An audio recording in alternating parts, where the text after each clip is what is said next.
This one's called Plans.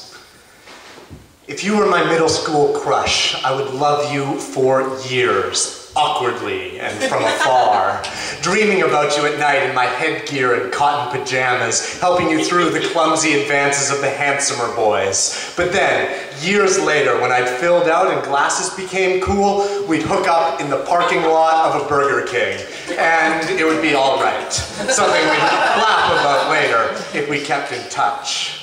If you sat next to me on the bus, I would promise myself the next time I see you, I will definitely ask you out, because what's the worst that could happen? And maybe you like movies, and there's a lot I haven't seen, and I don't like to go alone.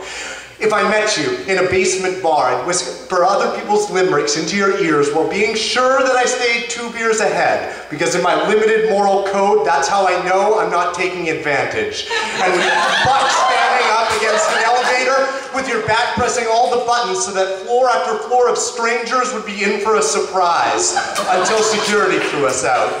If you came into my bedroom naked and begging for me, I would be pretty sure it was a dream and try and fly, because I've wasted all my lucid dreams on sex. But if I wound up on the floor and you were still there like a beautiful angel of mercy, letting me have respite from this rat race of seduction and being seduced, these head games and boasting and self-consciousness, I would find a condom, because despite all that, your sexual responsibility seems questionable.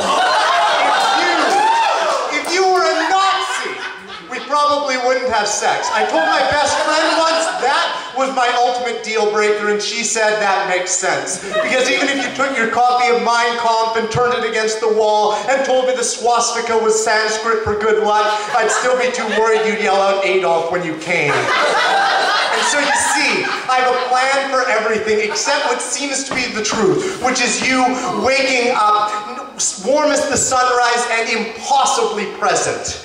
Even though there I am, this grab bag of good ideas, bad habits, and mixed results. Unshaven, unshowered, I smell like pipe smoke in a final exam. And anyway, you still love me like the first time you startled me by saying it. And I don't have a plan for that. And I hope I never do, because it's high time for me to start to improvise. You're the reason why I no longer think that life has been written by a petty screenwriter peddling his blue material for Coke money. You're my cameo, my twist ending, you're Kate Winslet coming in, you're saving the show, you're keeping me coming back for more, and I don't even know how this ends yet. But I know how it keeps beginning. With me waking up every morning, sometimes in the afternoon, seeing you still there and wondering, how did this all come true?